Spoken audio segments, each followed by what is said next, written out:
नमस्कार दोस्तों, स्वागत है आपका अपने RS education circle YouTube channel पर। दोस्तों, आज की इस क्लास में हमने जीके के टॉप 25 क्वेश्चंस कवर किए हैं जो आपके सभी एग्जाम्स के लिए बहुत ही महत्वपूर्ण होने वाले हैं। ठीक है, तो दोस्तों सभी क्वेश्चंस को आप अच्छे से पढ़िएगा और कंप्लीट कर लीजिएगा जो आपके एग्जाम्स में बहुत ही महत्वपूर्ण होने वाले हैं। ठीक है, तो बढ़ते हैं दोस्तों क्वेश्चन नंबर 1 की ओर।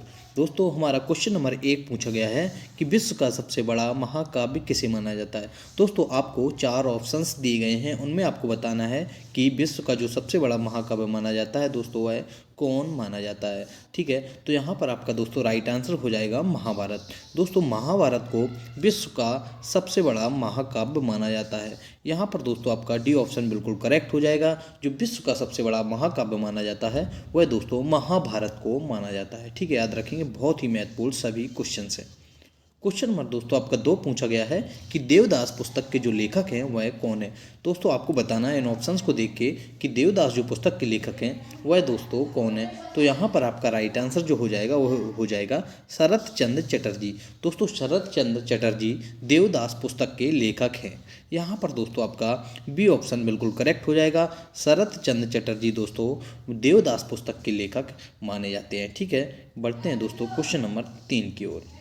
क्वेश्चन नंबर दोस्तों आपका 3 पूछा गया है कि चोल वंश का संस्थापक किसे माना जाता है। दोस्तों, आप लोग बताएंगे कि बहुत ही महत्वपूर्ण क्वेश्चन है कि चोल वंश के संस्थापक हैं दोस्तों वह कौन है। ठीक है, तो यहाँ पर आपका दोस्तों राइट आंसर हो जाएगा विजयालय को दोस्तों चोल वंश के संस्थापक माना जाता है। सी ऑप्शन आपका दोस्तों बिल्कुल करेक्ट हो जाएगा। याद रखेंगे, बहुत ही महत्वपूर्ण सभी क्वेश्चन है। दोस्तों, अगर आपने अब तक चैनल को सब्सक्राइब नहीं किया है तो चैनल को जरूर सब्सक्राइब कर लें, जिससे आने वाले सभी वीडियो का अपडेट आपको मिलता रहे। ठीक है दोस्तों, बढ़ते हैं अगले क्वेश्चन की ओर।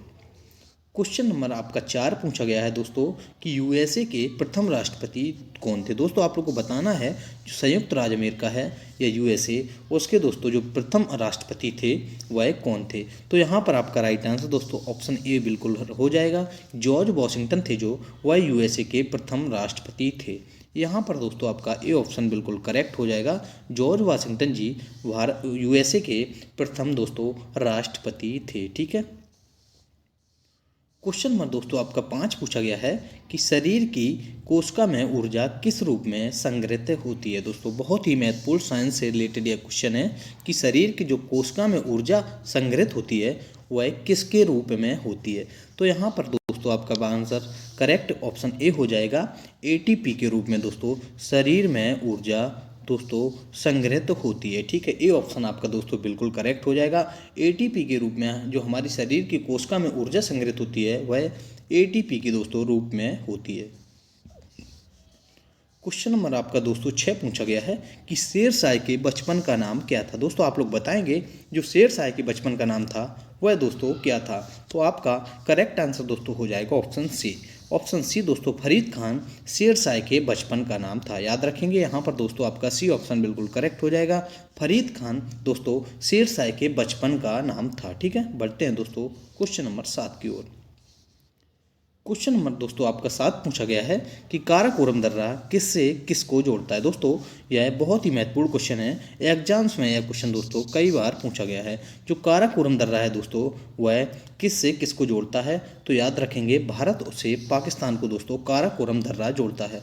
ऑप्शन दोस्तों आपका यहाँ पर डी बिल्कुल करेक्ट हो जाएगा। जो काराकोरम दर्रा है वह भारत से पाकिस्तान को जोड़ता है। क्वेश्चन नंबर दोस्तों आपका 8 पूछा गया है कि अंतरिक्ष यात्री को अंतरिक्ष का रंग कैसा दिखाई देता है। दोस्तों, कोई यात्री अंतरिक्ष में यात्रा कर रहा है तो उसे अंतरिक्ष का जो रंग दिखाई देगा वह कैसा दिखाई देगा, हमारे क्वेश्चन में यह पूछा जा रहा है। ठीक है, तो यहाँ पर आपका दोस्तों राइट आंसर हो जाएगा ऑप्शन बी काला। दोस्तों, ऑप्शन बी आपका बिल्कुल करेक्ट हो जाएगा। अंतरिक्ष यात्री को दोस्तों अंतरिक्ष का जो रंग दिखाई देगा वह काला रंग दिखाई देगा। ठीक है, याद रखेंगे, बहुत ही महत्वपूर्ण सभी क्वेश्चन हैं। क्वेश्चन नंबर दोस्तों आपका 9 पूछा गया है कि नौसेना का सबसे ऊंचा पद क्या कहलाता है। दोस्तों, आपको बताना है जो नौसेना या जिसे नेवी कहते हैं, नौसेना का जो सबसे ऊंचा पद होता है दोस्तों वह क्या कहलाता है। तो याद रखेंगे, एडमिरल दोस्तों नौसेना का सबसे ऊंचा पद कहलाता है। ए ऑप्शन दोस्तों आपका यहाँ पर बिल्कुल करेक्ट हो जाएगा। एडमिरल दोस्तों नेवी का सबसे ऊंचा पद होता है। ठीक है, याद रखेंगे एडमिरल। क्वेश्चन नंबर आपका दोस्तों 10 पूछा गया है कि जोग जलप्रपात किस नदी पर स्थित है। दोस्तों आप लोग बताएंगे जो जोग जलप्रपात है वह किस नदी पर बना हुआ है या स्थित है। तो यहाँ पर दोस्तों आपका करेक्ट आंसर ऑप्शन सी हो जाएगा, शरावती नदी पर। दोस्तों हम बात करते हैं अगर जोग जलप्रपात वह शरावती नदी पर स्थित है। यहाँ पर दोस्तों आपका सी ऑप्शन बिल्कुल करेक्ट हो जाएगा, जोग जलप्रपात शरावती नदी पर स्थित है। क्वेश्चन नंबर दोस्तों आपका 11 पूछा गया है कि पृथ्वी किन ग्रहों के बीच स्थित है। दोस्तों आप लोग बताएंगे जो पृथ्वी है वह किन किन ग्रहों के बीच स्थित है। तो याद रखेंगे यहाँ पर आपका दोस्तों राइट आंसर हो जाएगा मंगल और दोस्तों शुक्र ग्रह के बीच पृथ्वी हमारी स्थित है। ए ऑप्शन आपका दोस्तों बिल्कुल करेक्ट हो जाएगा, पृथ्वी जो है वह मंगल और शुक्र ग्रहों के बीच स्थित है। क्वेश्चन नंबर आपका दोस्तों 12 पूछा गया है कि बंगाल का प्रथम गवर्नर जनरल कौन था। दोस्तों आप लोग बताएंगे जो बंगाल का फर्स्ट गवर्नर जनरल था वह दोस्तों इनमें से आपको ऑप्शंस देखना है, उसके बाद बताना है कि कौन था। तो यहाँ पर दोस्तों आपका करेक्ट आंसर ऑप्शन ए हो जाएगा, वॉरेन हॉशिंगटन दोस्तों बंगाल का प्रथम गवर्नर जनरल था। ए ऑप्शन दोस्तों यहाँ पर आपका बिल्कुल करेक्ट हो जाएगा, वॉरेन हॉशिंगटन जी बंगाल के प्रथम गवर्नर जनरल थे। क्वेश्चन नंबर आपका दोस्तों 13 पूछा गया है कि भारत का विभाजन किस योजना के आधार पर किया गया था। दोस्तों आप लोग बताएंगे जो भारत का विभाजन किया गया था वह दोस्तों किस योजना के आधार पर किया गया था। तो यहाँ पर आपका राइट आंसर दोस्तों हो जाएगा लॉर्ड माउंटबेटन दोस्तों योजना के आधार पर भारत का विभाजन किया गया था। दोस्तों आपका सी ऑप्शन बिल्कुल करेक्ट हो जाएगा, लॉर्ड माउंटबेटन दोस्तों योजना के आधार पर भारत का विभाजन किया गया था। सी ऑप्शन आपका करेक्ट हो जाएगा। क्वेश्चन नंबर दोस्तों आपका 14 पूछा गया है कि दिलवाड़ा का जैन मंदिर किस पर्वत पर स्थित है। दोस्तों आप लोग बताएंगे जो दिलवाड़ा का जैन मंदिर है वह दोस्तों माउंट आबू पर्वत पर स्थित है। ठीक है दोस्तों याद रखेंगे, ए ऑप्शन आपका यहाँ पर बिल्कुल करेक्ट हो जाएगा, माउंट आबू जो पर्वत है उस पर दोस्तों दिलवाड़ा का जैन मंदिर स्थित है। ठीक है याद रखेंगे, माउंट आबू पर्वत पर। क्वेश्चन नंबर दोस्तों आपका 15 पूछा गया है कि भारतीय राष्ट्रीय कांग्रेस के प्रथम अध्यक्ष कौन थे। दोस्तों आप लोग बताएंगे जो भारतीय राष्ट्रीय कांग्रेस के प्रथम अध्यक्ष थे वह दोस्तों व्योमेश चंद्र बनर्जी थे। दोस्तों याद रखेंगे व्योमेश चंद्र बनर्जी या WC बनर्जी दोस्तों भारतीय राष्ट्रीय कांग्रेस के प्रथम अध्यक्ष थे। अगर हम बात करते हैं दोस्तों भारतीय राष्ट्रीय कांग्रेस की, इसकी स्थापना दोस्तों 28 दिसंबर 1885 ईस्वी में हुई थी। याद रखेंगे 28 दिसंबर दोस्तों 1885 ईस्वी में हुई थी। इसकी जो स्थापना की थी वह A.O. ह्यूम ने की थी। ठीक है दोस्तों याद रखेंगे जो भारतीय राष्ट्रीय कांग्रेस है उसकी स्थापना 1885 ईस्वी में हुई थी और A.O. ह्यूम ने दोस्तों भारतीय राष्ट्रीय कांग्रेस की स्थापना की थी। ठीक है याद रखेंगे, बहुत ही महत्वपूर्ण पॉइंट्स हैं। क्वेश्चन नंबर दोस्तों आपका 16 पूछा गया है कि अमीटर का प्रयोग किसे मापने में किया जाता है। दोस्तों आप लोग बताएंगे जो अमीटर का प्रयोग किया जाता है वह विद्युत धारा को मापने में किया जाता है। आपका दोस्तों बी ऑप्शन बिल्कुल करेक्ट हो जाएगा, विद्युत धारा को मापने में अमीटर का प्रयोग किया जाता है। याद रखेंगे ऑप्शन बी आपका दोस्तों बिल्कुल करेक्ट हो जाएगा। क्वेश्चन नंबर आपका दोस्तों 17 पूछा गया है कि वाहन में पश्च दर्पण के रूप में किसका प्रयोग किया जाता है। दोस्तों वाहन में कोई बाइक या 4 व्हीलर दोस्तों उसमें पीछे जो वाहन देखे जाते हैं उनमें दोस्तों उत्तल दर्पण का प्रयोग किया जाता है। ठीक है याद रखेंगे ऑप्शन आपका दोस्तों यहाँ पर बी बिल्कुल करेक्ट हो जाएगा, उत्तल दर्पण में दोस्तों पश्च दर्पण के रूप में उत्तल दर्पण का प्रयोग किया जाता है। पीछे वाले वाहन देखने में दोस्तों उत्तल दर्पण का प्रयोग किया जाता है। याद रखेंगे, बहुत ही बार यह क्वेश्चन एग्जाम्स में आ चुका है। क्वेश्चन नंबर दोस्तों आपका 18 पूछा गया है कि गौतम बुद्ध के प्रथम उपदेश को किस नाम से जाना जाता था। दोस्तों आप लोग बताएंगे जो गौतम बुद्ध ने प्रथम उपदेश दिया था उसको दोस्तों किस नाम से जाना जाता है। तो याद रखेंगे प्रथम उपदेश को दोस्तों गौतम बुद्ध के धर्म चक्र परिवर्तन के नाम से जाना जाता था। यहाँ पर दोस्तों आपका सी ऑप्शन बिल्कुल करेक्ट हो जाएगा, धर्म चक्र परिवर्तन के नाम से दोस्तों गौतम बुद्ध के प्रथम उपदेश को जाना जाता है। याद रखेंगे धर्म चक्र परिवर्तन। क्वेश्चन नंबर दोस्तों आपका 19 पूछा गया है कि नर्मदा बचाओ आंदोलन के प्रमुख नेता कौन थे। दोस्तों आप लोग बताएंगे जो नर्मदा बचाओ आंदोलन के प्रमुख नेता थे वह दोस्तों मेघा पाटेकर जी थे। ठीक है याद रखेंगे, आपका यहाँ पर दोस्तों बी ऑप्शन बिल्कुल करेक्ट हो जाएगा, मेघा पाटेकर जी नर्मदा बचाओ आंदोलन के प्रमुख नेता थे।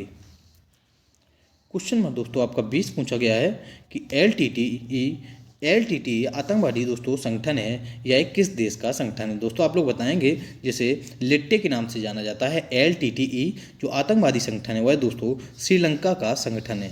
याद रखेंगे दोस्तों, यहाँ पर आपका डी ऑप्शन बिल्कुल करेक्ट हो जाएगा। आतंकवादी जो संगठन है लिट्टे, जिसे LTTE भी कहा जाता है, वह श्रीलंका देश का दोस्तों आतंकवादी संगठन है। ऑप्शन डी आपका बिल्कुल करेक्ट हो जाएगा। क्वेश्चन नंबर दोस्तों आपका 21 पूछा गया है कि इनमें से सबसे हल्का पदार्थ कौन सा होता है। दोस्तों आप लोग बताएंगे, इन 4 ऑप्शंस आपको दिए गए हैं, इनमें से जो सबसे हल्का पदार्थ होता है वह दोस्तों कौन सा होता है। तो यहाँ पर आपका राइट आंसर दोस्तों हो जाएगा हीलियम सबसे हल्का पदार्थ होता है। यहाँ पर दोस्तों आपका बी ऑप्शन बिल्कुल करेक्ट हो जाएगा। हीलियम दोस्तों इनमें से सबसे हल्का पदार्थ होता है, जिसका He नाम होता है दोस्तों। क्वेश्चन नंबर आपका 22 पूछा गया है कि तानसेन सम्मान किस सरकार द्वारा दिया जाता है। दोस्तों आप लोग बताएंगे, जो तानसेन सम्मान होता है वह दोस्तों किस सरकार द्वारा दिया जाता है। तो यहाँ पर आपका राइट आंसर हो जाएगा मध्य प्रदेश सरकार द्वारा। दोस्तों ऑप्शन आपका बी बिल्कुल करेक्ट हो जाएगा। जो तानसेन सम्मान है वह मध्य प्रदेश सरकार द्वारा दिए जाने वाला सम्मान है। आपका बी ऑप्शन बिल्कुल करेक्ट हो जाएगा। क्वेश्चन नंबर आपका दोस्तों 23 पूछा गया है कि गुलाम वंश का अंतिम शासक कौन था। दोस्तों आप लोग बताएंगे, जो गुलाम वंश का जो अंतिम शासक था वह दोस्तों क्यूमर्स था। आपका बी ऑप्शन दोस्तों बिल्कुल करेक्ट हो जाएगा। क्यूमर्स गुलाम वंश का दोस्तों अंतिम शासक था। बी ऑप्शन आपका बिल्कुल करेक्ट हो जाएगा। क्वेश्चन नंबर दोस्तों आपका 24 पूछा गया है कि सबसे कम वन किस राज्य में पाए जाते हैं। दोस्तों आप लोग बताएंगे, जो सबसे कम वन पाए जाते हैं वह हरियाणा राज्य में पाए जाते हैं। आपका डी ऑप्शन दोस्तों बिल्कुल करेक्ट हो जाएगा। हरियाणा राज्य में दोस्तों सबसे कम वन पाए जाते हैं। ठीक है।